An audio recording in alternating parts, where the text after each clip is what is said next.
So once again, thank you very much to all the speakers that gave us like really great keynotes and also 3 great presentations in the infections area. So now we will start our panel session discussions. And I want to allude to why we set up to have the keynote have data informations and then in infections, because you can see all the 4 presentations are very different. And even though the 3 presentation is in the infections area, but then much of the challenge and then opportunity is still very interconnected, especially around the data, collections of data and the design of the trial. So I would like to start the panel with some of the questions on, first of all, maybe to Neil with your keynote. You were mentioning that there is like a challenge in the golden standard in defining how to harmonize the data, and particularly you outlined the example in UK. So how do you see the next step to overcome it, and how can it to extend internationally, because the aim must be to extend it to globally, to have all the database connected? Yeah, so it's a good question. And actually, there's been a lot of work and interest in this in the last 5 years, really. So various groups, essentially like the Odyssey group with OMOP, trying to agree a data model for how to represent things. And that's a massive help. There's also a big push in many countries now towards specifications for data transfer, particularly something called FHIR. But and these are great things.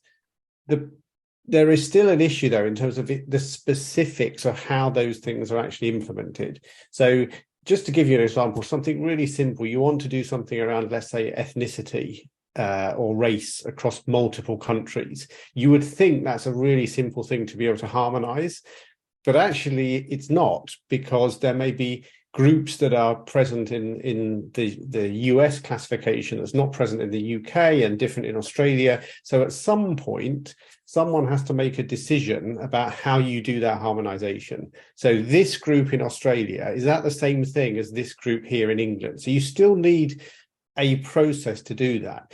And one of the difficulties in practice is just getting agreement for those things. So in theory, there's a lot of work you can do with tools that will do some mapping. So mapping between SNOMED CT and ICD-10 or other kind of terminology systems. And they will work for a large chunk of your data, but they won't work for everything. And what we found is that almost every project, you still require some element of this. So in theory, you can start to get around that if there was more widespread uptake of tools such as FHIR specifications, where you can pre-specify how you need things to look and which terminologies, etc., to go for. But it's still a big problem. But at least the good thing is many countries now are actually kind of recognizing this. And as we move towards more unified EPR systems, I'm hoping this will reduce in complexity.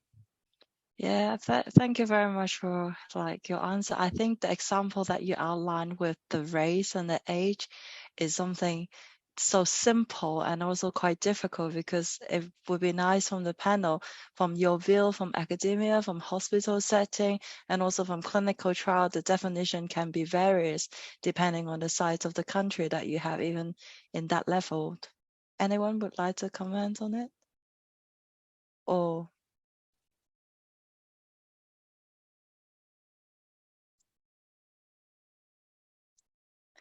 yeah, because sometimes in the past that, for example, in some of the clinical trials, if you have set certain race in a big group, it might be quite difficult to stratify them into the race that you want. For example, Southeast Asia sometimes could be grouped as Oriental or just Chinese, Japanese separately.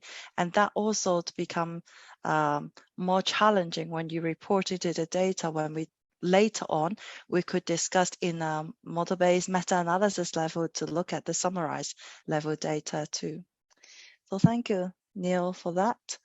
And then Then I'm going Just there's a to, quick question in yeah, sure. there's a quick question in the chat that Thomas Lampkins put in just around things. So, and Ah, it links yes. into what I've just sort of mentioned really around that there are lots of, I mentioned OMOP, but in fact, OMOP tends to be used quite a lot in Europe and not a lot in the US. Actually, CDISC tends to be the one that's used particularly for clinical trials, etc., in the US.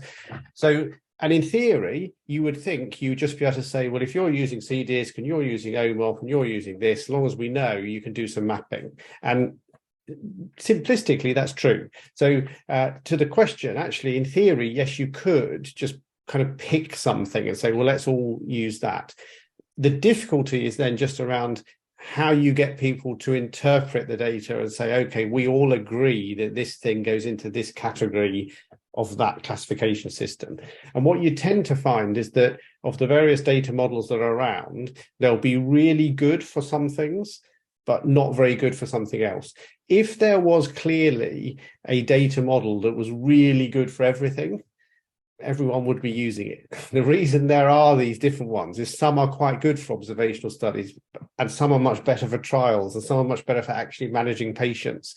And because you're trying to fit all of these things in, there will always be this part of harmonization. But yes, I just use OMOP as an example. I could easily have used CDISC. Yeah, but then there is challenge as well, isn't it? Because if hospital data doesn't go on the CDISC submission standard or that, and then do you think to allow it to accelerate to have a standard so we can better combine the data?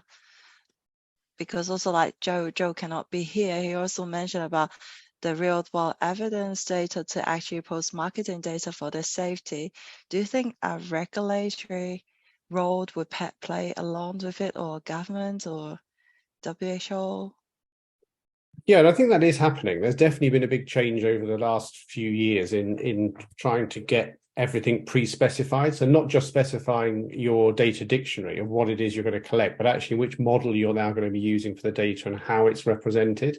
So that definitely is something that is good.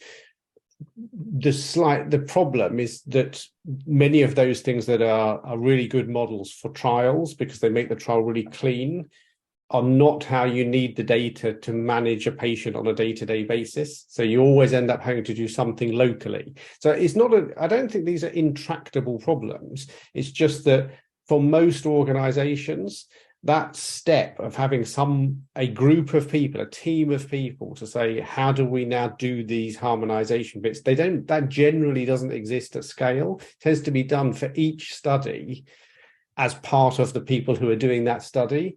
And that's not a scalable solution across a whole organization. So we need to gradually move towards that task being seen as a really important thing for organizations. Yeah, so some kind of guidelines would be very important to implement, almost like automatic steps that you would do that. So thank you, Neil. Well, I'm sure we'll come back some more about like the database, and then those also in the conference can also ask questions too. Now I'm going to move to for Manon. So what do you see is a really great presentation from you, and then that's you outline the importance for treatments and prophylactic use. But what do you see the gap in the pediatric HIV development? Do you see there should be more combinations? And also how does like, you mentioned network also to enable the different types of studies that you outlined in your presentation. How do you see that would help? You're on mute, Nylon, I think. I think Nylon's on mute, isn't it? Yeah, we can't hear you, Lang.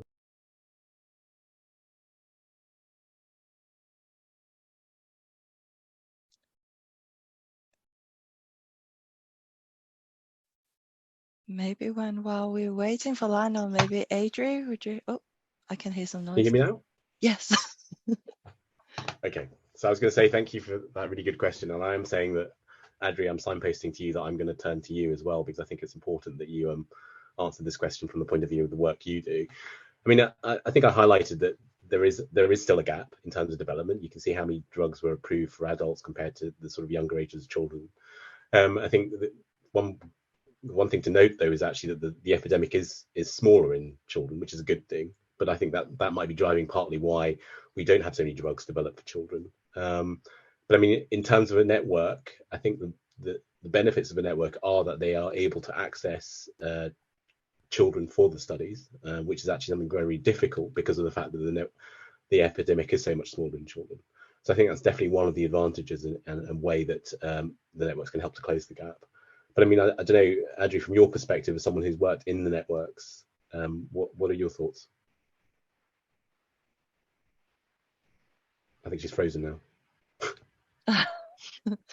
We can come back to Adrie when she is not frozen. Maybe we should let her know on that. But yeah, I think it's a really good point. Very good point about having the network, because first of all, you could ensure that you have different sites as well, isn't it? And globally. And then you also have can access to multiple expertise. And now we have Adrie back. One of the expertise One of the expertise. I'm so sorry. Now I didn't hear. I can't believe I got cut off here in South Africa. Sorry. Yes. Yeah, Adrie, I was sort of reflecting actually that, you know, the epidemic is smaller, fortunately smaller compared to adults, but that means there are fewer, I guess, patients overall to do clinical trials with. And I was thinking that the networks do provide the advantage of being able to access sites where there are some patients, especially in, you know, countries such as South Africa. And I was reflecting on actually, you know, good to hear from your perspective what you think the gaps are and how it can be closed from working within a network. Okay, no, thanks for that. And first of all, thank you for the talk and for highlighting the challenges and the opportunities. And I really like the example of dolutegravir and, you know, how everyone actually worked together, that there could be access in low middle income countries, which has been tremendous. And there's been a big push, you know, to change guidelines and adopt the new guidelines for this. And then just before we get to the neonates, also for the adolescents, you know, all the new promising changes being recommended of including them possibly in adult trials, and how amazing that we got the long-acting cabotegravir, you know, approved for adolescents. So if you just look at Joe's talk and you listen to what he says about neonates and antibiotics, you can hear it's the same problem as neonates and ARVs. There's just as few drugs, you know, that's actually available, licensed access for use in the neonatal populations, whether it's antibiotics or ARVs. So yes, I agree with you. One of the reasons are that the HIV pandemic has changed. It's not, as you mentioned, like it was many years ago, and there's definitely less babies that are being infected at birth, which is wonderful news. But there's still a lot of mothers that are not suppressed, that deliver babies, that want to breastfeed. And I really do think that we need to think of more innovative ways of actually also bringing these more potent drugs and long-acting drugs that we now have available into this population for them not to stay behind. And I actually want to ask you, Lionel, how do you think we can actually do that? How, for example, cabotegravir, how do you think we can move that into the field of neonates? And do you think there's a role for that?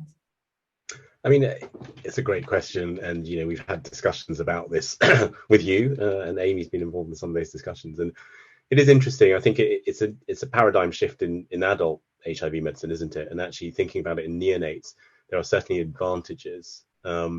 But as with all new things, it's thinking how we would be able to do that. And, you know, there is an extent that modeling can help.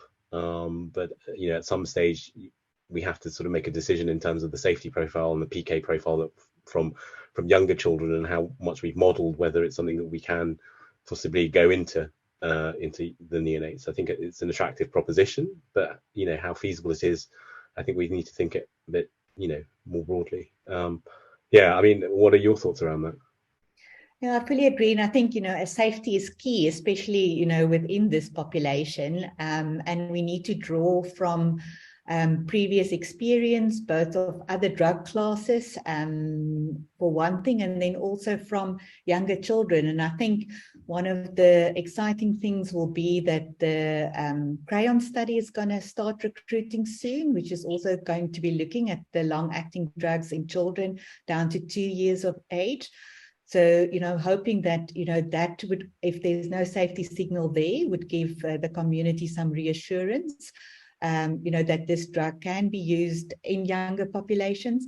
And then, of course, there's also some exciting new developments with dolutegravir being studied in neonates. And even though it's not long-acting, it is, the same drug class. And hopefully we can also learn from that, because I think, there's a lot of concerns, not only for cabotegravir, for any long-acting drug, using that for the first time in a neonate. And because once the drug is in, how can you get the drug out again? And, we really need to be extremely careful when we work together on planning the next phase for this, on how we're actually going to go about it. I do think the point you raised about modeling is also very important. And as you are aware, there's going to be an impact study looking at cabotegravir and rilpivirine in pregnant women, where we're going to look at the PK for pregnant women.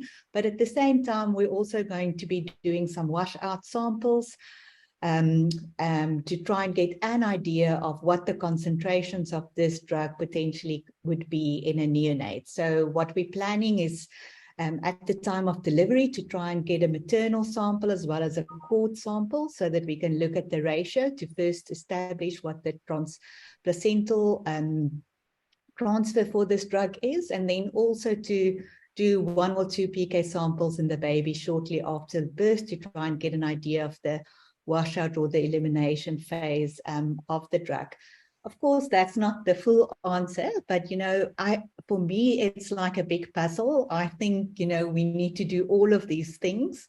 And I think each one of those building blocks hopefully would give us more confidence to actually move on to the next step, to then actually test it in the population of interest, because modeling is very good, but I do think it's important that we actually also look and test whether what we think is going to work will work in practice.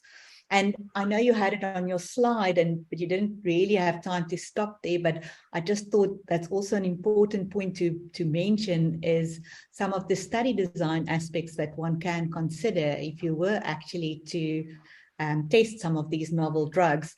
And what have recently been happening in different neonatal studies for ARV drugs is we've been looking at babies that are born to mothers with HIV who receive standard of care drugs, and then potentially in a very careful way, first looking at administering a single dose of a drug, looking at the PK of that.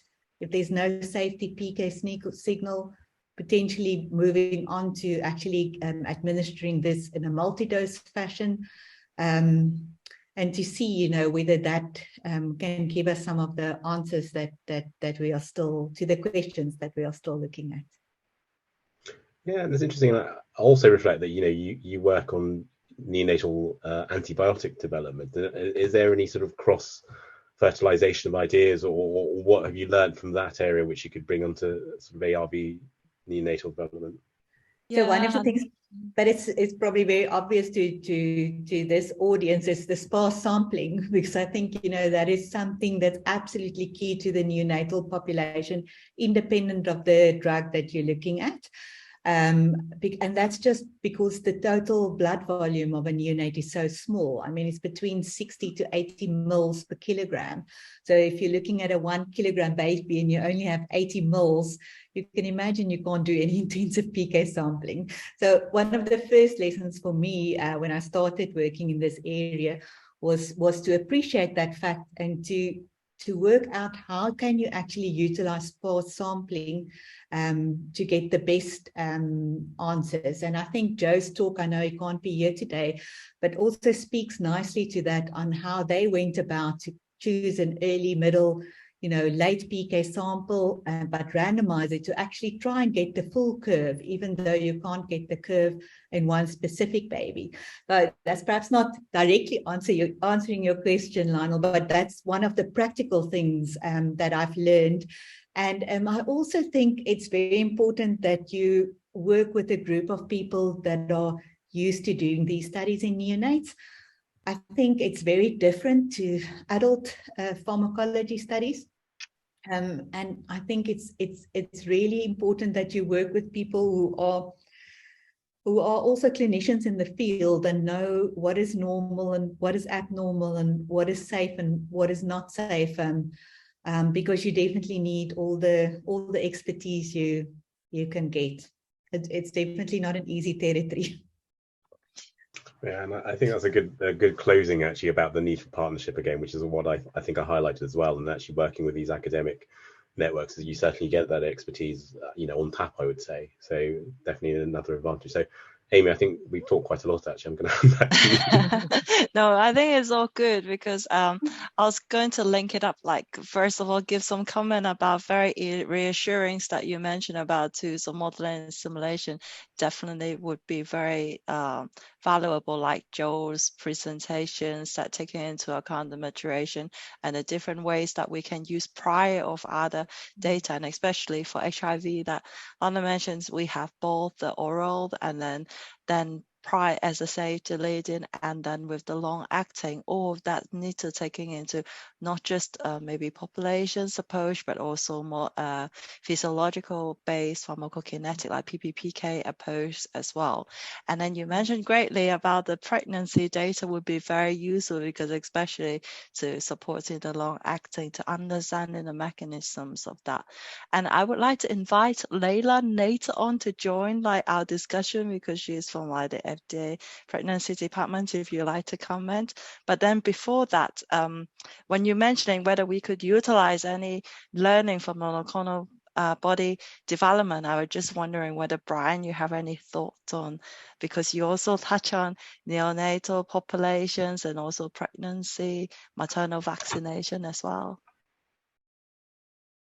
Yeah, thanks, Amy. Are you referring to in the context of using MBMA and RSV, or just generally? Just general, how important it is to ensure that we got the right samples in the study, because it's quite I know Joe mentioned you can have the scavengers data that with any leftover, but then how important it is to design the trial right to get the data that you needed, and then model it in an appropriate way, and then work with investigator and experts to get opinion as well.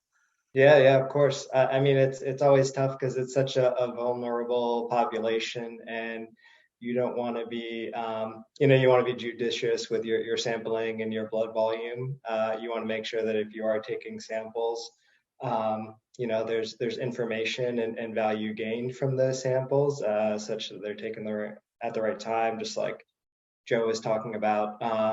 And like you highlighted, there's a huge opportunity for modeling there, doing simulation based on prior knowledge ahead of time to make sure you're really optimizing, those sampling time points and whatnot. So it's a great opportunity for modeling, in the sense that we can, evaluate that ahead of time before going into a population that we want to protect.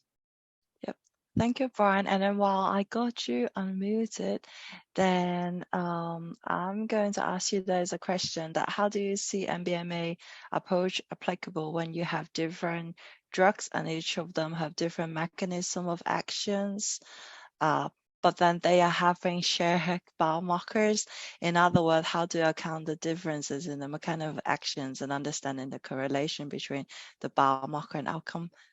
Very related to your talk. Of course, yeah. I'm glad we had a chance to answer that live. I was hoping for it, because I think it's a great question. At least in our example, we were fortunate that we had a really good correlate of protection in serum neutralizing antibody titer that was really well translatable across mechanism and modality. But as the attendee points out, this may not always be the case. And I think one of the nice things about model-based meta-analysis is the ability to evaluate covariates on your exposure response or biomarker response relationship, and to see if there's really any bearing of something like mechanism of action or modality on that relationship. And in our case, we did that evaluation, and like I mentioned, saw similar relationships across monoclonals and vaccines and pre-F and post-F and so on. But this may not always be the case. So you can really evaluate whether or not there is a significant relationship there, whether it's on potency or maximum effect, and then account for that when you do predictions to inform whatever decision making you're doing. So really, that's kind of an advantage of model-based meta-analysis as opposed to maybe other modeling approaches. I'd say the only limitation is that if you're dealing with maybe a novel target or mechanism and you don't have an abundance of published literature on your mechanism of interest, I think in that case, of course, you'll have to make assumptions about that target if it behaves similarly to maybe another mechanism for which you do have information for. Yeah, I think you see there's now, when we start the MBMA, there's a whole bunch of questions on MBMA from the audience as well. I think one of the questions that is whether the MBMA is being developed in the antiviral cycle as a therapeutic to treat respiratory distress syndrome. I think maybe I would assume that they are asking the extent of the MBMA, what was like to predict the efficacy, and then how, whether it is on treatment or just for prophylactic or for vaccine. Yeah, that's the sense that I got as well, Amy. Thanks. At least the MBMA that we developed was on prevention, so preventative monoclonal antibodies and vaccines. So really nothing taking into account viral cycle or therapeutic interventions. And I think the reason for that is there's not a whole lot of successful trials in RSV for therapeutic interventions. It's primarily prophylaxis where we've been successful, and maybe actually a handful of later stage trials that have not panned out for therapeutic treatment of RSV.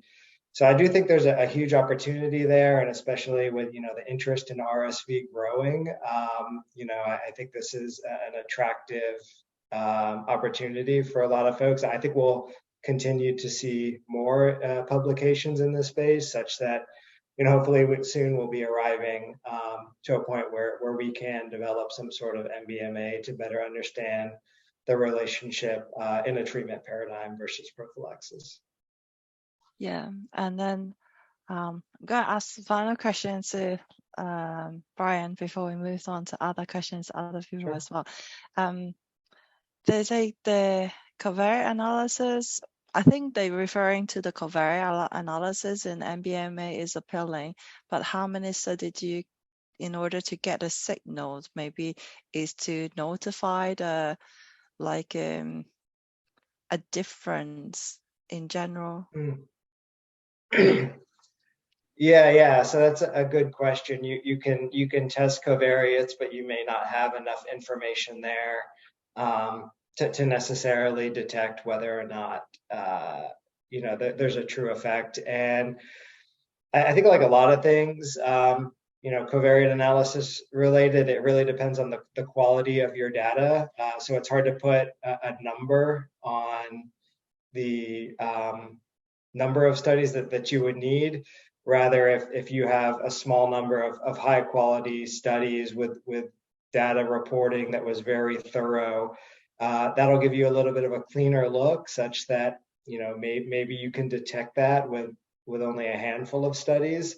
But if there's more uncertainty and variability of your data, of course you're going to need more. So I don't think, at least as of yet, this could be an interesting opportunity for research. As of yet, we don't have a fixed number. I think it's really going to depend on the nature of the data that you're fitting. Yeah, thank you, Brian. And then again, I still do see like the connections of all of that. That's the MBMA. You do look at the summarized level data that that is a result from each of the trial, and each data point is basically a trial, while the modeling that also need to define the dose can be both from MBMA and also from a population level that Alanon and Adrie and also Joe referring to. And all of this summarized level data and the individual level data could be still stored together with the public database, that once we have it, and then benefits to more understanding of potential combinations. That brings to our questions that it actually is to Jian, that there's a presentation from Joe say that drug exposures in the infection site is crucial, and in antibiotic PK/PD based plasma exposures have limitations. So how do we should consider it? Would we see like more understanding of the immune system, like the question we also have before, saying that sometimes you have common biomarkers. So for infection, you have a lot of common biomarkers. Is that something that you would like to comment on? Yeah, thanks, Amy. I think Professor Standing really gave an excellent talk, covering, key antibiotic PK/PD principles.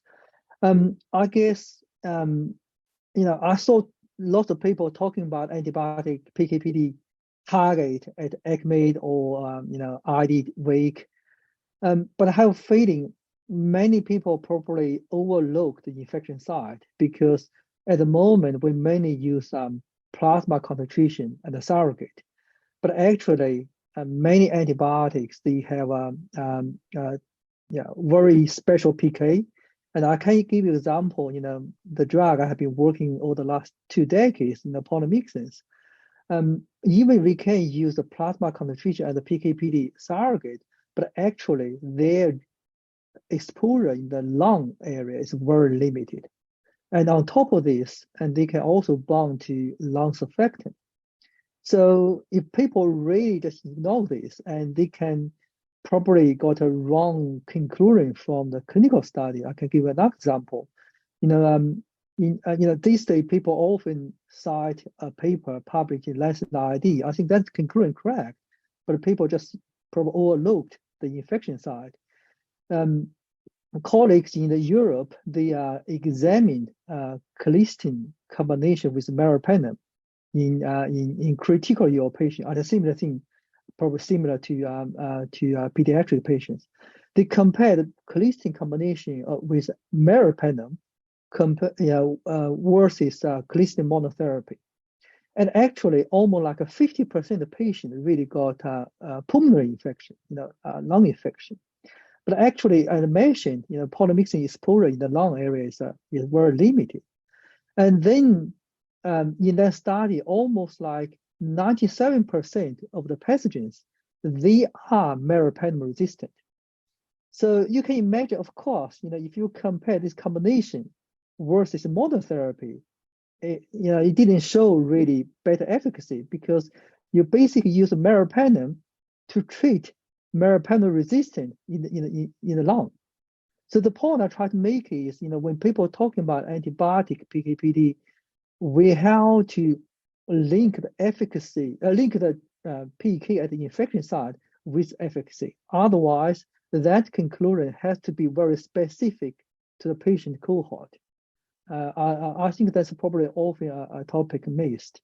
And another point that you mentioned, regarding the immune responses, I think that's another area which has been under-investigated in antibiotic PK/PD.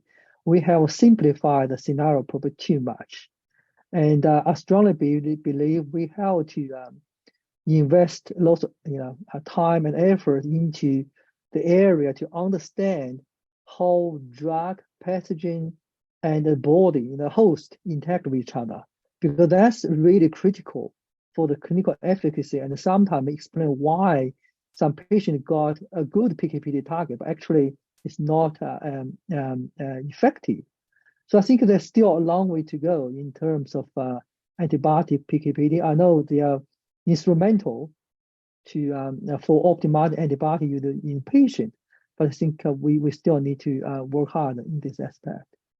Yeah, thank you, Jian, for that. And then would anyone like to comment, because that alluded to another questions on how do we understand the relationship of PK50 and the target size from the preclinical space? And I don't know whether Virna, you like to make some comments, being you also have a lot of knowledge in that area. Yeah, thanks, Amy. I think that's an important question, right? Understanding the concentrations in the infection site, because that can impact, your treatment choices as well as your dose. But then the question also comes on understanding it from adult to pediatrics, right? And how do you scale that information? Which, while in adult population, you can perform a lot of studies to actually collect information. There are available techniques where we can, measure the drug concentrations in the lung, in the epithelial lining fluid, or in the muscle.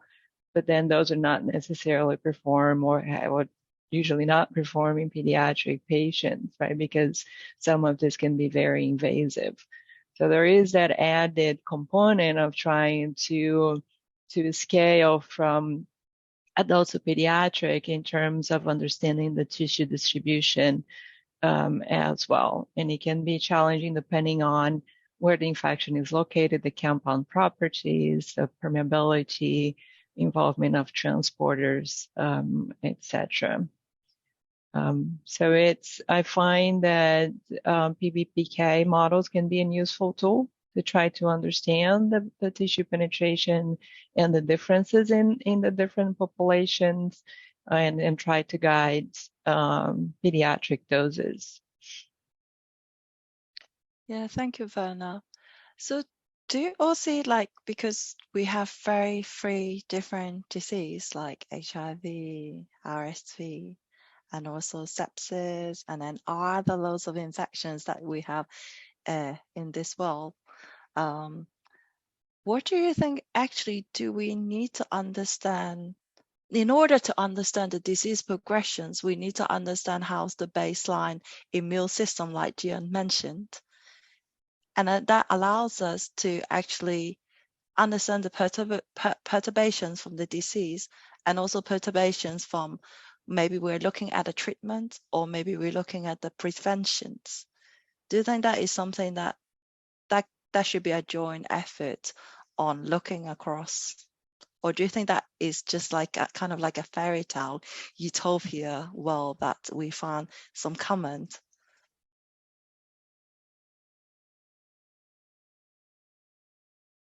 I can see the smile. Sorry, Amy, can you rephrase the question? Are you asking us whether actually understanding the immunology will help us, understanding the immunology across infectious diseases will help us? Like how different with the cytokine response, and then how different is the viral load in each different diseases? Because that might be something that in the future that would be more useful for a new rare infectious disease, while we need to actually understand from the existing data we know from certain disease. Because there is a lot of discussions that we have yesterday, and also in the next sections, there's like emerging different rare disease. It might not be infections, but then because we have also a lot of data from, for example, HIV, RSV, that we collect a lot of routine information as well with the cytokine and how it changes with the immune system. Do you think that something is worth to look at or collaborate beyond the disease of interest that everyone's looking at? I think all the basic science work in immunology has helped across all the different infectious diseases. Understandings in viruses have, HIV has helped with COVID drug development. Understanding sort of bacterial infections has helped definitely with vaccine development for bacterial infections. I think, it is all relevant. And I was thinking, what I actually wanted to ask Jian Li, and this is what I thought you were getting at, is actually thinking about, you said how immunology is important in terms of disease response to an antibiotic. Do you think actually how the immune system matures as a child gets older actually affects or impacts how the antibiotic or antimicrobial will work? And do we need to take that into consideration? Do we need to change the dose because actually the immune system is less mature? or actually you're more dependent on the innate immune system, or what have you? I mean, is there anything we need to factor into that in terms of drug development, do you think? Yeah, so I think that's a very good question. I mean, when we do the antibiotic PK/PD these days, we use a neutropenic mouse infection model, and we think we remove the immune response, but actually there's still some immune responsive for sure. But in reality, when talking about PK/PD of antibiotic in patient, actually we saw so many cases. We just can't explain why sometimes the PK/PD target pretty high. We didn't reach that, but actually the patient really recovered. Of course, there are lots of PK issues here, but I can imagine immune system also play a key role here. That's why I believe Dr. Lena Freeberg from Uppsala University really take account into this immune system into their PK/PD modeling. I think that really helped a lot to understand some of the questions. And also we found we're also doing some in vitro host patient drug interaction. And actually we found, for example, for polymyxins, we see some aspect, they show better efficacy in the presence of macrophage. But for some other reactions, for polymyxin activity, actually their activity are reduced in the presence of macrophage. So I think the point I try to make is we probably only understand some very superficial part on this, antibiotic bacterial pathogen sort of killing. So I think we need lots of work in that space, try to really enhance our understanding how antibiotic PK/PD should be considered down the track. Yeah, thank you so much. I think this is very important. Why ask such a questions as well is because when we also talked a little bit about the extrapolations, because in order for us to extrapolate, we really need to ensure that at least the disease is similar between the target and the reference population. So we need to really understanding that, and then from both Adrie, I was going to say from the HIV we got the extrapolation in there, and also in Brian we have the extrapolation in there, and I'm sure Jian and also Virna have example, but I'm going to let Adrie you comment. I have a question for Jian. I would like to ask about the polymyxins. What do you think is the best PK/PD target? And then I also want to know what is your thoughts around giving a loading dose? I know it's standard in adults, but as you know, there's still very limited doses in pediatrics. So I was wondering if you could comment on those two questions. Yeah, thanks. I mean, to be honest, I think we haven't really got solid clinical data to support the current PK/PD target in adult patient. We're talking about AUC to MRC about 50. But because we got very limited human PK/PD data, one of the key things is if we look at the clinical data on polymyxins, actually they're very dirty. We know polymyxin intravenous administration, they're not very efficacious for lung infection, but actually, as everyone knows, the majority of patients probably are pneumonia. So if we think about this scenario in a pediatric patient, I think that's even worse because, the development of kidneys, between maybe 4 weeks to 1 year, that's very dramatic.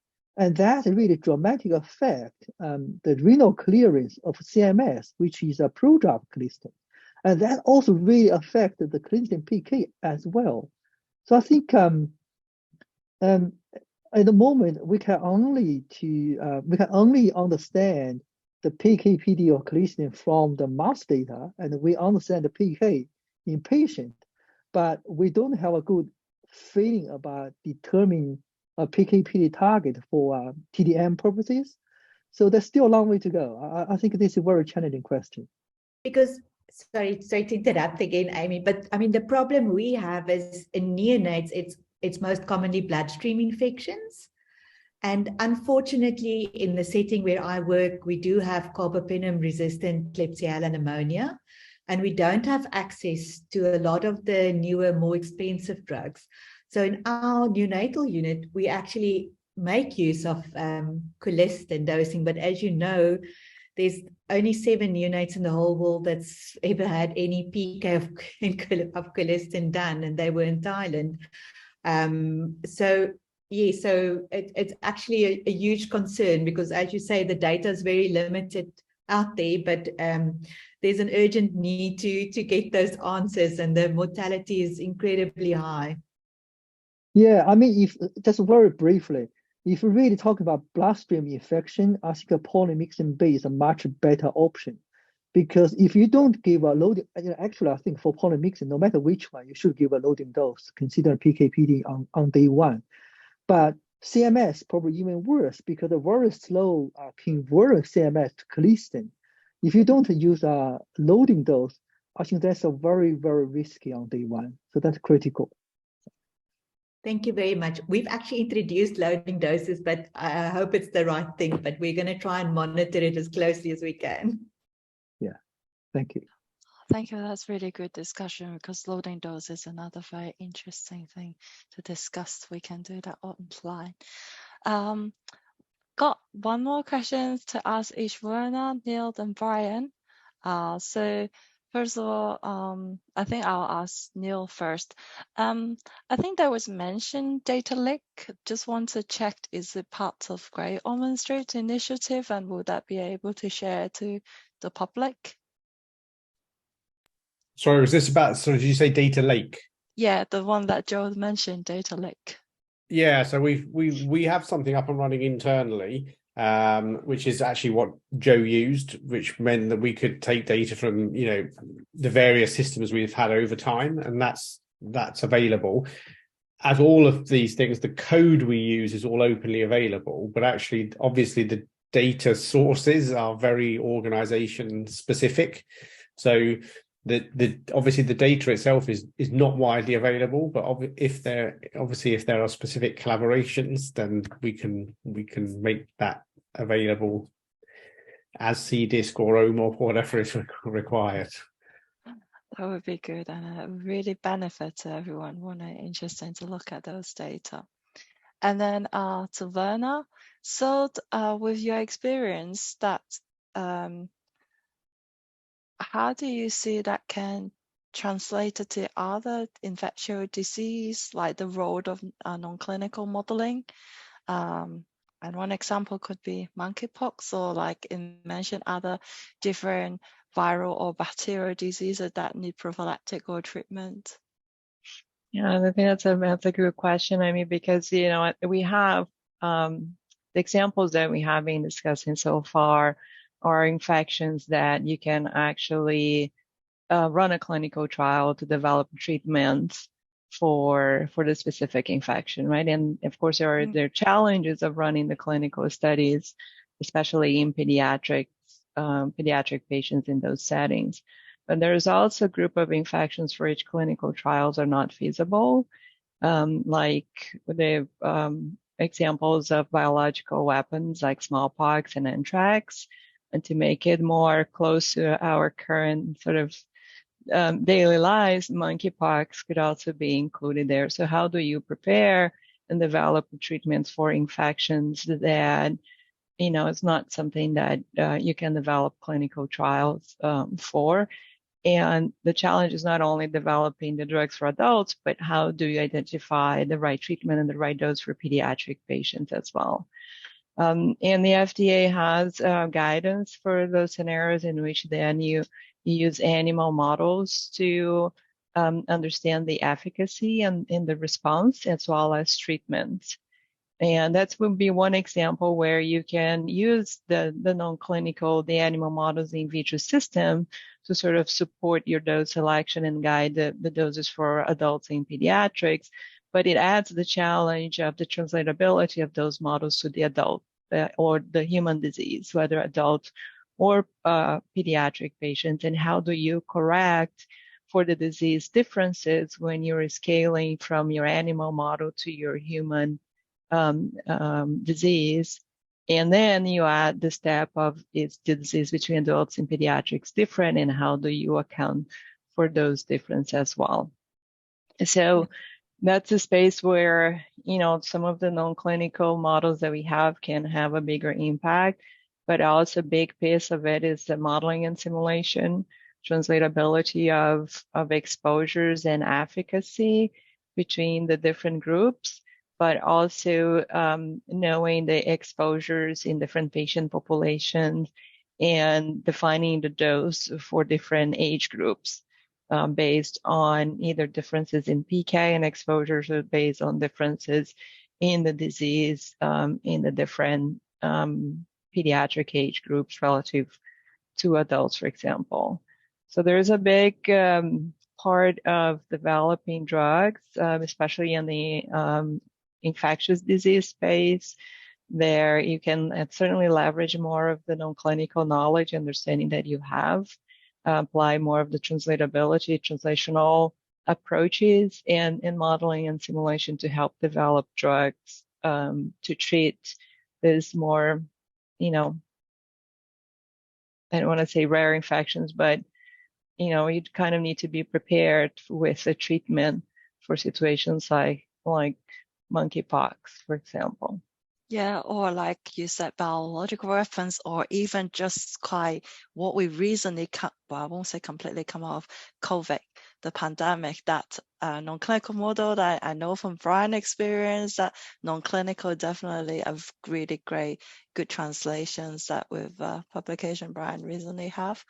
And then Jian also mentioned the hollow fiber as well, because that also extended to how much we can extrapolate, isn't it? Because that is the idea of, even for neonates, our pregnancy before we start in the dose, there's a certain level of extrapolation is there for the starting dose as well. So thank you so much, Virna. And this, I hope never happen. Those needed to be used for the bioweapons. And and then Brian, there is a question on back to your presentation is, can this modern approach apply to understand the efficacy of RSV protection via maternal vaccinations? Yeah, thanks. That's a really great question, because you know, especially now with RSV very much in the headlines, and also just the scientific community making advancements on different modalities and which modality is right for the right age group and whatnot. I think it's really going to take a whole host of approaches to combat this virus. For our model specifically, we actually recently did apply it to maternal vaccination. Presented a poster in Belfast at RSV 2020 just about a month ago on applying this model to protection via maternal vaccination, and it actually was shown to work pretty well. And I think that just goes back to the fact that we're fortunate in that neutralization titer really does seem to be a good correlate of protection there. So I think it's an exciting time as the maternal vaccine data come out for this type of approach. I think we'll just, you know, hopefully see you know, more applications for this type of modeling to not just our vaccine and monoclonal antibody approaches, but to maternal vax as well. Yeah, thank you, Brian. And then that would be really great, because there is interest on the maternal trial, as also Adrie and Arnold alluded to, and also in our next sections we will have an FDA perspective on the clinical trial in pregnancy as well by Lena. So it's a very good connection.